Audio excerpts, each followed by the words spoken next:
Good morning எல்லாருக்கும். So இந்த வீடியோவில் நம்ம ஜூனியர் கிரேடோட ஜான்வை 2000 ஸ்பீடு இருக்குல்ல, அதோட ஃபுல் ஷார்ட்கட்ஸ் வந்துட்டு இந்த வீடியோவில் நான் உங்களுக்கு சொல்லிக் கொடுக்க போகிறேன். இந்த ஸ்பீடை பொறுத்த வரைக்கும் இந்த ஷார்ட்கட் மட்டும் நம்ம யூஸ் பண்ணி எழுதினா போதும். நம்ம வந்துட்டு ரொம்ப அதிகமாகவும் நம்ம ஷார்ட்கட் வந்து யூஸ் பண்ணக்கூடாது, நல்லா தெரிஞ்சுக்கோங்க. ஏன்னா நான் ஒரு சில பேர் ஃபெயிலான பேப்பர் அப்புறம் அவங்க வந்து சொன்ன வரைக்குமே நான் ஓவராக ஷார்ட்கட் அதிகமாக நான் யூஸ் பண்ணேன், ஸோ அதனால தான் எனக்கு சில வேர்ட்ஸ்லாம் கண்டுபிடிக்க முடியல அப்படிங்கிற மாதிரிலாம் நிறைய சொல்லியிருந்தாங்க. அதாவது ரொம்ப வந்து ரேராக வரக்கூடிய வேர்ட்ஸுக்குலாம் ரொம்ப ஷார்ட்கட் யூஸ் பண்ண வேண்டாம், ஓகேங்களா? அதே மாதிரி ரிப்பீட்டடாக வரக்கூடிய வேர்ட்ஸுக்கு அது மாதிரி உள்ளதுக்கெலாம் நீங்கள் வந்து நார்மலாக வந்து ஷார்ட்கட் வந்து யூஸ் பண்ணலாம். இந்த வீடியோவில் நான் வந்துட்டு என்னென்ன வேர்ட்ஸுக்கு நான் ஷார்ட்கட் சொல்லி கொடுக்குறேன், அப்புறம் எந்த மாதிரி வேர்ட்ஸ்லாம் வந்துட்டு டிஃப்ரெண்ட்டாக ஒரே மாதிரி சிமிலாரிட்டி உள்ள வேர்ட்ஸும் நான் இந்த வீடியோவில் சொல்லி கொடுத்துருக்கேன். இதை ஸ்கிப் பண்ணாமல் லாஸ்ட் வரைக்கும் ஃபுல்லாக பாருங்கள். நீங்கள் இந்த ஸ்பீடுக்கு இந்த ஷார்ட்கட் மட்டும் யூஸ் பண்ணி எழுதினா போதும், மீதி இது வந்து நீங்கள் புக் வந்து ரெஃபர் பண்ணிக்கலாம். ஸோ ஃபஸ்ட்டு வந்து பாருங்கள், ஆன் திஸ் அக்கேஷன் அப்படிங்கிறது ஆன் ஸ்ட்ரோக்கு போட்டுட்டு எஸ் இருக்குது கே ஷன்கோக்கு இப்படி எழுதுனீங்க அப்படின்னா இதுதான் ஆன் திஸ் அக்கேஷனுக்கான ஸ்ட்ரோக்கு. நமக்கு வந்து புக்கில் வந்து பார்த்தீங்கன்னா ஆனு திஸ் அக்கேஷன் இப்படி கொடுத்துருப்பாங்க, இது வந்து ஃபுல் ஸ்ட்ரோக் கொடுத்துருப்பாங்க. இப்போ இதெல்லாம் வந்து பார்த்தீங்க அப்படின்னா ரொம்ப ரிப்பீட்டட் வேர்ட்ஸ் அப்படிங்கிறப்ப இதுக்கெல்லாம் நம்ம தாராளமாக ஷார்ட்கட் வந்து யூஸ் பண்ணி எழுதலாம். அடுத்து டு பி டிஸ்கஸ்டு அப்படிங்கிறது டு பி இப்படி போட்டுட்டு எஸ் இருக்குது கே இஸ்டு வந்து நம்ம யூஸ் பண்ணி எழுதிக்கலாம். இல்லை நம்ம தனியாக டு பி எழுதிட்டு டிஸ்கஸ்டு இப்படியும் எழுதிக்கலாம். பட் ஆனால் இதுவும் வந்துட்டு ஷார்ட்கட் யூஸ் பண்ணுறதுனால நமக்கு பெருசாக வந்துட்டு மிஸ்டேக்கும் ஆகாது, குழப்பமும் செய்யாது, நீங்கள் தாராளமாக யூஸ் பண்ணலாம். ஃபுட் ப்ரொடக்ஷன் அப்படிங்கிறது எஃப்ஐ நீங்கள் வந்துட்டு ஹால்விங் பண்ணி எழுதிட்டு ஃபர்ரு போட்டு ஷன்கோக்கி எழுதியிருப்பாங்க. இன்னவர் ஸ்டேட் அப்படின்னு வரும்பொழுது புக்கில் வந்து தனித்தனியாக எழுதியிருப்பாங்க. இன்னவர் ஸ்டேட்லாம் நீங்கள் வந்துட்டு நர்ரு ஸ்ட்ரோக்கு போட்டுட்டு எஸ் சர்க்கிள் டி இப்படி எழுதிக்கலாம். அப்படி இல்லைன்னா நர்ரு ஸ்ட்ரோக்கு போட்டுட்டு அதில் எஸ்டி லூப்பு இப்படியும் எழுதிக்கலாம். ரெண்டு விதமாக நீங்கள் ரைட் பண்ணிக்கலாம். அடுத்து இன்க்ரீஸ் அப்படிங்கிறதுக்கு நீங்கள் வந்துட்டு என்ன டபுளிங் பண்ணி எழுதுனீங்க அப்படின்னா செகண்ட் பிளேஸில் இன்க்ரீஸு. அதே ஸ்ட்ரோக்கில் என்ன டபுளிங் பண்ணி எழுதிட்டு இசுடு போட்டிங்க அப்படின்னா அது இன்க்ரீஸ்டு அப்படின்னு சொல்லி கொடுத்துருக்காங்க, ஓகேங்களா? ஸோ அடுத்து வந்து பாருங்கள், அதை என்ன டபுளிங் பண்ணி எழுதிட்டு எஸ் சர்க்கிள் இங்கே எழுதுனீங்க அப்படின்னா இன்க்ரீஸிங் அப்படின்னு சொல்லி கொடுத்துருக்காங்க. ஃபேக்டர்ஸ் அப்படின்னு வரும்பொழுது கேவை குட்டியாக எழுதிட்டு டர்ரு போட்டு எஸ் சர்க்கிள் இப்படி எழுதிக்கோங்க. இப்போ ஃபேக்ட்னு வருது அப்படின்னா கேவை குட்டியாக எழுதிக்கலாம். இதே வந்து கேவை குட்டியாக எழுதிட்டு டர்ரு போட்டிங்க அப்படின்னா இது வந்து ஃபேக்டர்ஸ்னு வரும்பொழுது இப்படி யூஸ் பண்ணி எழுதிக்கலாம். அடுத்து ஐ ஹேவ் நோ டவுட்னு வரும்பொழுது ஐ ஹேவ் போட்டுட்டு நடுவில் அப்படி கட் பண்ணிக்கோங்க, இதுதான் ஐ ஹேவ் நோ டவுட்டுக்கான ஷார்ட்கட்டு. அடுத்து கிரேட் ப்ராக்ரஸ், கிரேட் நீங்கள் எழுதிட்டு ப்ராக்ரஸ் வந்து தனியாகவும் இப்படி எழுதிக்கலாம். இல்லை கிரேட் ப்ராக்ரஸ் கரு ஸ்டோக் போட்டு பர்ரு அதில் கரு போட்டு எஸ் சர்க்கிள் இப்படி நீங்கள் யூஸ் பண்ணி எழுதிக்கலாம். இதுவும் ஷார்ட்கட் தான், இப்படி யூஸ் பண்ணலாம். இன் திஸ் மேட்டர் அப்படிங்கிறது ஃபுல்லாக கொடுத்துருப்பாங்க, பட் ஆனால் அதில் ரொம்ப ரிப்பீட்டட் வேர்ட்ஸு. ஸோ அதனால் வந்துட்டு இன் திஸ் மேட்டர்னு வரும்போது என் எஸ் சர்க்கிள் எம்மை டபுளிங் பண்ணி எழுதிக்கோங்க. அதே மாதிரி இப்போது அந்த ஜான்வரி 2000 ஸ்பீடில் வந்து பார்த்தீங்க அப்படின்னா ஸ்பெண்டு இதெல்லாம் ஒரே மாதிரி வந்துட்டு ரெண்டுமே ஒரே ஸ்ட்ரோக்கு தான். என்ன ஹால்விங் மெத்தட் யூஸ் பண்ணி எழுதியிருப்பாங்க, எஸ் சர்க்கிள் பி ஹால்விங் என் கோக்கி இப்படி தான் யூஸ் பண்ணி எழுதியிருப்பாங்க. பட் ஆனால் டார்க் லைட்டுங்கிறது கரெக்டாக நம்ம மென்ஷன் பண்ணோம், ஷோராக நம்ம வந்து கரெக்டாக வந்துட்டு நம்ம ட்ரான்ஸ் பண்ணும்பொழுது கரெக்டாக எடுக்க மாட்டோம். ஸோ ஸ்பெண்ட் வரும்பொழுது நீங்கள் என்ன பண்ணுறீங்க அப்படின்னா எஸ் சர்க்கிள் பி ஹால்விங் என் கோக்கி போட்டுட்டு டி குட்டியோண்டு உங்களுக்கு தெரிற மாதிரி குட்டியோண்டு இப்படி போட்டுக்கோங்க. இதே ஸ்பெண்ட் அப்படின்னு வரும்பொழுது எஸ் சர்க்கிள் பி குட்டி அப்படி எழுதிக்கோங்க, ஓகேங்களா?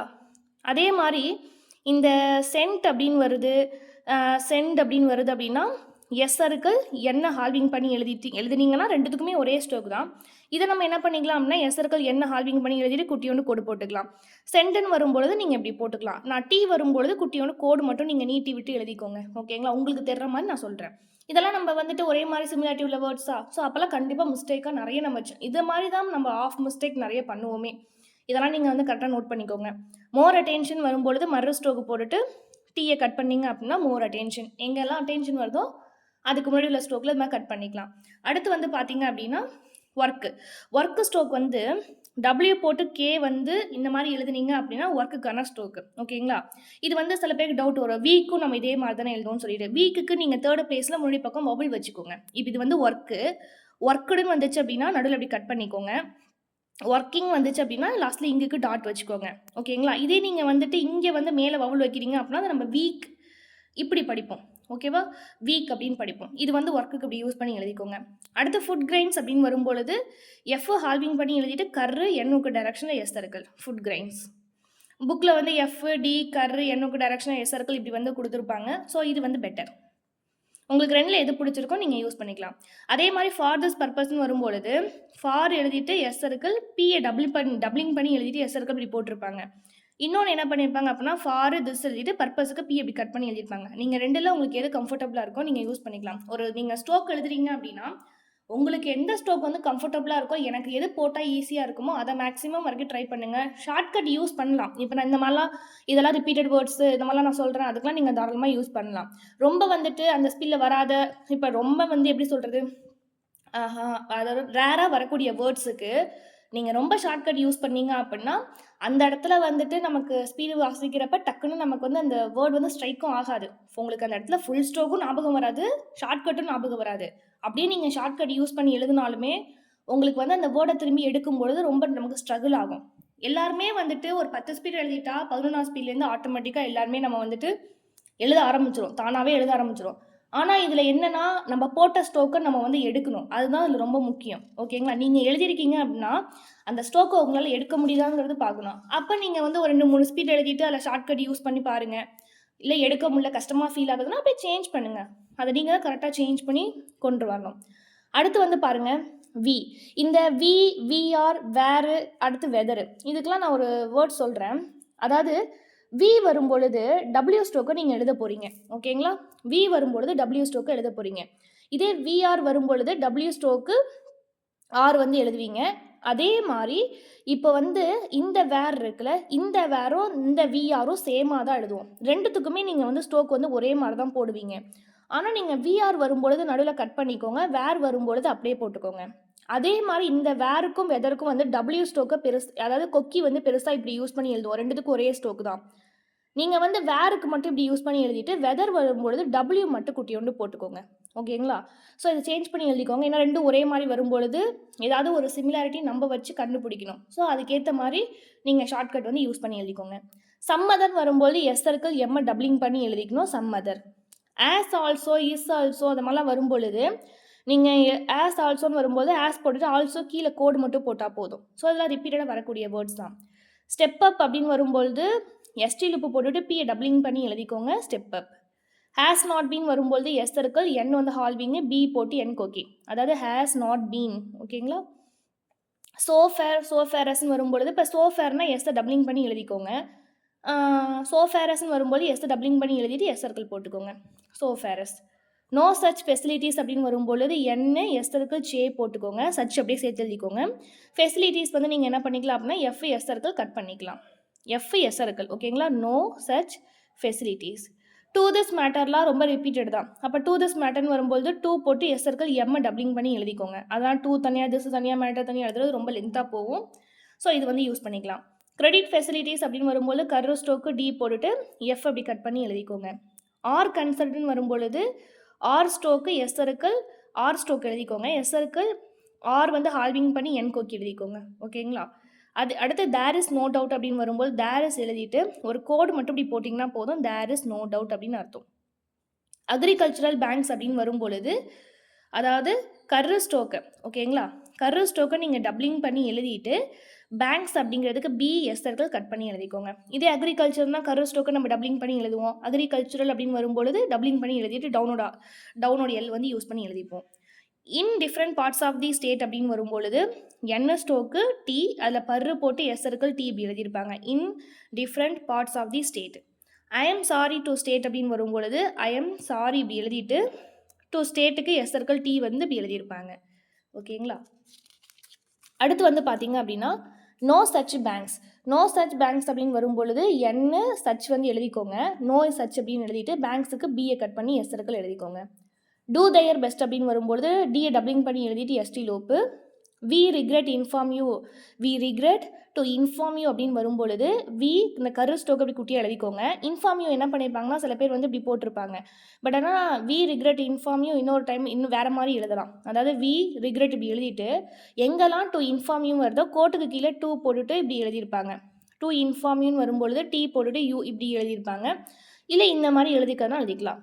ஆர் உங்களுக்கு எப்படி எது பிடிச்சிருக்கோ யூஸ் பண்ணிக்கலாம். சப்ளைன்னு வரும்பொழுது கோட்டை கீழே எஸ் சர்க்கிள் இப்படி வந்து வி மாதிரி குட்டியோண்டு போட்டுக்கோங்க. டூ சப்ளைன்னு வரும்பொழுது டூ போட்டுட்டு எஸ் சர்க்கிள் வி குட்டியோண்டு எழுதிக்கோங்க. இப்போ வி ஆர் கிளாட் அப்படின்னு வரும்பொழுது விஆர் ஸ்டோக் எழுதிட்டு கிளாடுக்கு கல் ஸ்டோக்கு குட்டியாக எழுதிக்கோங்க. விஆருக்கு நடுவில் கட் பண்ணிக்கலாம். ஏன்னா வேர் கிளாடுன்னு வரப்போகிறது கிடையாது. விஆர் கிளாட்லாம் வந்து நம்மளால கண்டுபிடிச்சிட முடியும். ஸோ சில பேர்லாம் வந்து ஸ்பீட் எழுதுறப்ப வேர் விஆர் இப்படி சொல்லி கொடுத்துட்டோம் அப்படின்னா அதே மாதிரி மறக்காமல் கட் பண்ணிப்பாங்க. ஸோ அந்த மாதிரி பண்ணிக்கிறதுனா யூஸ் பண்ணிக்கலாம். அர்ஜென்ட் நீட்ஸ் அப்படின்னு வரும்பொழுது 6 ஸ்டோக்கு ஜேவை குட்டியாக எழுதிட்டு எண்ணெய் போட்டு எஸ் இருக்குது urgent needs. We would like to assure you அப்படின்னு வரும்பொழுது வி ஸ்டோக்கு உட் எழுதிட்டு லைக்கு அஷோர் யூ என்ன பண்ணியிருப்பாங்க அப்படின்னா அதில் யூ மட்டும் இப்படி சேர்த்து எழுதியிருப்பாங்க. இது மட்டும் எழுதினா போதும். பெஸ்ட்டு குவாலிட்டின்னு வரும்பொழுது பிஎஸ்டி லூப் எழுதிட்டு கேவை கட் பண்ணிக்கோங்க. பெஸ்ட் எழுதிட்டு கேவை கட் பண்ணிங்க அப்படின்னா பெஸ்ட்டு குவாலிட்டி. ஓகேங்களா? ஸோ அடுத்து வந்து பாருங்கள் யூ வில் பி ஹாப்பி அப்படின்னு வரும்பொழுது யூ வில் பி ஹாப்பி அப்படிங்கிறது சேர்த்து இப்படி எழுதியிருப்பாங்க. You will be happy. High quality அப்படின்னு வரும்பொழுது ஹச் ஸ்டோக் எழுதிட்டு குவாலிட்டிக்கு கேவை கட் பண்ணிக்கலாம். மெனி பார்ட்ஸ் ஆஃப் தி கண்ட்ரின்னு வரும்பொழுது என் பர்ரு எழுதிட்டு எஸ்ஸருக்கு கேவை டப்ளிங் பண்ணி எழுதிக்கலாம். Many parts of the country லாஸ்ட்டில் என் கோக்கி போட்டுக்கோங்க. திஸ் ஹேஸ் பீன் வரும்பொழுது திஸ் ஸ்டோக்கு ஹேஸ் பீன் அப்படியே சேர்த்து எழுதியிருக்காங்க. இவ்வளோ தான். அப்ரிஷியேட்டட் அப்படின்னு வரும்பொழுது பர்ரு ஸ்டோக்கு எஸ்ஸருக்கு டி அப்படி எழுதிட்டு நடுவில் கட் பண்ணியிருப்பாங்க. ஸோ இப்படி எழுதலாம். இன்னொரு விதமாக எப்படி எழுதலாம்னா பர்ரு ஸ்டோக்கு போட்டுட்டு இஷ்ஷு வந்து அப்போடு டி வந்து இப்படி குட்டியாக எழுதியிருப்பாங்க அப்ரிஷியேட்டடு. இன்னொன்று அப்ரிஷியேட் அப்படின்னு வரும்பொழுது இப்படி எழுதியிருப்பாங்க. எடுத்தாங்க இப்படி யூஸ் பண்ணி எழுதியிருப்பாங்க. வி ஹாவ் கிரேட் ப்ளஷர்னு வரும்பொழுது வி இப்படி எழுதிட்டு ஹாவ் அதாவது ஹாவ் ஸ்டோக்கை டப்ளிங் பண்ணி எழுதினீங்க அப்படின்னா வி ஹாவ் கிரேட் ப்ளஷர். இது வந்து ஃபுல் ஸ்டோக் வந்து பார்த்தீங்க அப்படின்னா வி ஹாவ் கரு ஸ்டோக்கு ப்ளஷர் வந்து இப்படி எழுதியிருப்பாங்க. புக்கிலலாம் இப்படி தான் கொடுத்துருப்பாங்க. காப்பி ஆஃப் அப்புறம் காப்பி ஆஃப் அவர்னு வரும்பொழுது கே ஸ்டோக்கு பி ஆஃப் போட்டுட்டு அவர் வந்து சேர்த்து எழுதியிருப்பாங்க. அட் இயர்லி டேட்னு வரும்பொழுது 2 டீ இப்படி போட்டிங்கன்னா போதும். இவ்வளோ தான். 2 டீ போட்டோம் அப்படின்னா at an early date. So இது வந்து ஜான்வரி 2000க்கான ஷார்ட்கட் ஃபுல்லாக எழுதியிருக்கேன். ஸோ இந்த ஸ்பீடை பொறுத்த வரைக்கும் இந்த ஷார்ட்கட் யூஸ் பண்ணி எழுதினா போதும். மீதி எல்லாமே நீங்கள் வந்துட்டு புக்கில் உள்ள வேர்ட்ஸை நீங்கள் ரெஃபர் பண்ணிக்கலாம். நான் என்ன சஜஸ்ட் பண்ணுவேன் அப்படின்னா ரொம்பவும் போட்டுட்டு ஷார்ட்கட் வந்து யூஸ் பண்ண வேண்டாம். உங்களுக்கு வந்து எந்த வேர்டுக்கு கஷ்டமாக ஃபீல் ஆகுது, எனக்கு வந்துட்டு சில பேர்லாம் வந்து ஷார்ட்கட்டை விட ஃபுல் ஸ்டோக் இது பண்ணுவாங்க. இன்னொன்று எழுதும்பொழுது நம்ம எந்தளவு ஸ்டோக்கு குட்டியாக எழுதுகிறோமோ அதுவே நமக்கு போதும் தான் எனக்கு கேட்டாக்க. நீங்கள் முடிஞ்சளவு ஷார்ட்கட் வந்து எந்தெந்த வேர்ட்ஸ் ரிப்பீட்டட் ஆகுதோ அந்த மாதிரி வேர்ட்ஸுக்கு ஷார்ட்கட் யூஸ் பண்ணி எழுதிக்கோங்க. ரொம்ப ஹார்ட் வேர்ட்ஸு ரேராக வரக்கூடிய வேர்ட்ஸுக்கெலாம் அவாய்ட் பண்ணிவிட்டு ஃபுல் ஸ்டோக் சஜஸ்ட் பண்ணுங்கள் அந்த இடத்துல. ஓகேங்களா? ஸோ இது மட்டும் போதும். இதை நோட்டில் காப்பி பண்ணி வச்சுக்கோங்க. நெக்ஸ்ட்டு வந்து நான் அடுத்த ஸ்பீடுக்கு ஷார்ட்கட் வந்து அப்லோட் பண்ணுறேன். ஓகேங்களா? தேங்க்யூ எல்லாருக்கும்.